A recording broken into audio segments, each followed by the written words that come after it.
ਸਤਿ ਸ਼੍ਰੀ ਅਕਾਲ ਜੀ। ਮੇਰੇ YouTube ਚੈਨਲ 'ਤੇ ਤੁਹਾਡਾ ਬਹੁਤ ਸਵਾਗਤ ਹੈ। ਮੈਂ ਬ੍ਰਿੰਜਲ ਕਿੱਦਾਂ ਗਰੋ ਕਰ ਸਕਦੇ ਹਾਂ ਘਰੇ ਆਪਾਂ ਈਜ਼ੀਲੀ, ਉਹਦੇ 'ਤੇ ਪਹਿਲਾਂ ਇੱਕ ਵੀਡੀਓ ਬਣਾ ਚੁੱਕੀ ਹਾਂ ਜਿਹਦੇ ਵਿੱਚ ਬੀਜ ਉਗਾਉਣ ਤੋਂ ਲੈ ਕੇ ਛੋਟਾ ਪੌਦਾ ਤਿਆਰ ਹੋਣ ਤੱਕ ਦੀ ਵੀਡੀਓ ਹੈ। ਅਗਰ ਤੁਸੀਂ ਉਹ ਵੀਡੀਓ ਨਹੀਂ ਦੇਖੀ ਤਾਂ ਮੈਂ ਲਿੰਕ ਡਿਸਕ੍ਰਿਪਸ਼ਨ ਬਾਕਸ ਵਿੱਚ ਦੇ ਦਾਂਗੀ, ਉੱਥੇ ਜਾ ਕੇ ਦੇਖ ਲਿਓ। ਉਸ ਤੋਂ ਬਾਅਦ ਦਾ ਇਹ ਰਿਜ਼ਲਟ ਹੈ ਤੁਹਾਡੇ ਸਾਹਮਣੇ। ਇਹ ਪਲਾਂਟ ਤਕਰੀਬਨ 1 ਮੰਥ ਦਾ ਹੋ ਗਿਆ। ਹੁਣ ਟਾਈਮ ਆ ਗਿਆ ਇਹਨੂੰ ਟ੍ਰਾਂਸਪਲਾਂਟ ਕਰਨ ਦਾ। ट्रांसप्लांट करने का देखो एक तरीका होंदा है। आपां किसी भी टाइम प्लांट नूं ट्रांसप्लांट नहीं कर सकते। अगर आपां उसनूं छोटे बैग तो वड्डे बैग या गमले विच चेंज करना है तो इहदा टाइम हुंदा है। इहदा टाइम या तो सवेर दा तुसीं रखो, सवेरे 9 बजे तो पहला करो, या फिर शाम दा टाइम। शाम दा टाइम बेस्ट टाइम हुंदा है क्योंकि उस टाइम प्लांट्स नूं अपनी रूट्स दूसरी सॉइल विच एडजस्ट करने लई टाइम मिल जाता। इसीलिए मैं हमेशा अपने प्लांट्स में जो भी वड्डे बैग ट्रांसप्लांट करना होंदा तो मैं हमेशा शाम में ही करती हूँ। इत्थे आपां पॉटिंग मिक्स रेडी कर लिया है जिहदे विच कंपोस्ट लीती है, कोकोपीट लै सकदे हो तुसीं, और ब्लैक पेपर टर्मरिक लीती है थोड़ी। और अगर तुहाडे कोल सुक्के पत्ते ने तो उहदे विच अपने पॉटिंग मिक्स विच जरूर ऐड करो क्रश करके। वो बहुत अच्छे होंदे ने अपने प्लांट्स की मिट्टी लई, क्योंकि हौली हौली डीकंपोज होंदे रहंदे अपनी मिट्टी विच, तो अपने प्लांट्स नूं सारे न्यूट्रीशन हौली हौली मिलते रहंदे ने। तो जिस तरह मैं प्लांट ट्रांसप्लांट कर रही हाँ, अगर तुसीं सेम उसी तरह करोगे तो पौधा तुहाडा मिट्टी चेंज होने तो बाद कदे भी डेड नहीं होएगा, अच्छी ग्रोथ करता रहेगा हमेशा। हो ਜਦੋਂ ਆਪਾਂ ਪਲਾਂਟ ਆਪਣਾ ਦੂਸਰੀ ਜਗ੍ਹਾ ਸ਼ਿਫਟ ਕਰ ਲਿੱਤਾ, ਉਸ ਤੋਂ ਬਾਅਦ ਜਦੋਂ ਤੁਹਾਨੂੰ ਆਪਣੇ ਪਲਾਂਟ ਵਿੱਚ ਨੈਕਸਟ ਗਰੋਥ ਦਿਖ ਰਹੀ ਹੈ ਕਿ ਨਵੇਂ ਲੀਵਸ ਆਉਣੇ ਸ਼ੁਰੂ ਹੋ ਗਏ ਨੇ, ਤਾਂ ਤੁਸੀਂ ਉਸ ਨੂੰ ਫਰਟੀਲਾਈਜ਼ਰ ਦਿਓ। ਉਸ ਤੋਂ ਪਹਿਲਾਂ ਫਰਟੀਲਾਈਜ਼ਰ ਨਾ ਦਿਓ, ਕਿਉਂਕਿ ਕਿਸੇ ਵੀ ਪਲਾਂਟ ਨੂੰ ਨਵੀਂ ਮਿੱਟੀ ਵਿੱਚ ਦੂਸਰੀ ਜਗ੍ਹਾ ਵਿੱਚ ਐਡਜਸਟ ਹੋਣ ਲਈ ਟਾਈਮ ਲੱਗਦਾ।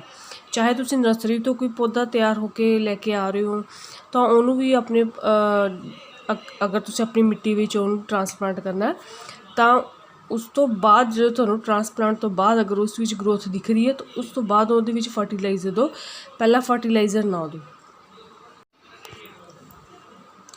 इस तो बाद रिजल्ट तुसीं देख रहे हो, 1.5 महीने बाद का रिजल्ट है तकरीबन। प्लांट बहुत वधिया ग्रोथ करन लग गया है। जो तुहानूं लग रहा है हुण प्लांट नूं ट्रांसप्लांट करन तो 10 या 15 दिन बाद तुसीं उहनूं फर्टिलाइजर दे सकदे हो।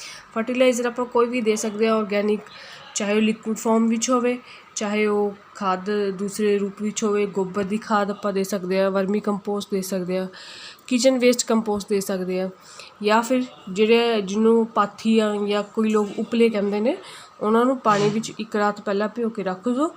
उस तो बाद उहदा जिहड़ा पानी है वो भी आप अपने प्लांट्स नूं दे सकते हैं। उहदे विच बहुत न्यूट्रीशनस होंदे ने अपने प्लांट लई, बहुत अच्छी ग्रोथ करता प्लांट उहदे लई, और इंसैक्ट्स नहीं लगते प्लांट नूं।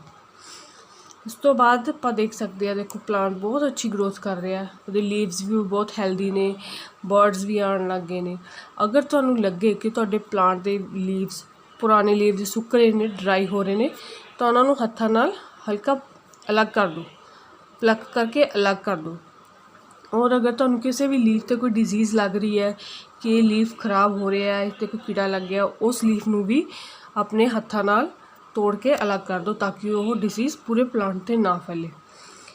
तुहाडे प्लांट नूं कोई डिजीज़ ना लगे, कोई कीड़ा उत्ते अटैक ना करे। इहदे लई ये जरूरी है कि जदों तुहाडा पौधा तैयार हो जाता है, 15 तो 20 दिन का हो जाता है, उस तो बाद ही उहदे ते नीम ऑयल का स्प्रे करना शुरू कर दो, ताकि तुहाडा प्लांट बीमारियों तो दूर रहे।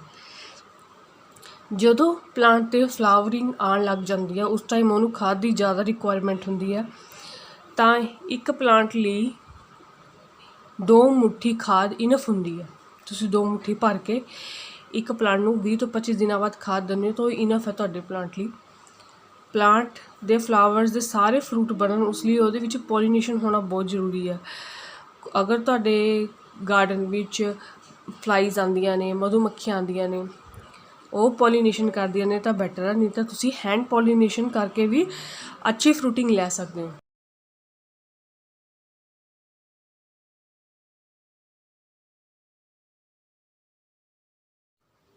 ब्रिंजल की कई किस्म होंदियां ने, वो सारी कोई भी प्लांट ब्रिंजल का किसी भी तरह की किस्म तुसीं ग्रो करनी है, सब का मैथड सेम ही है, इक्को तरीके नाल सब ग्रो होंदे ने।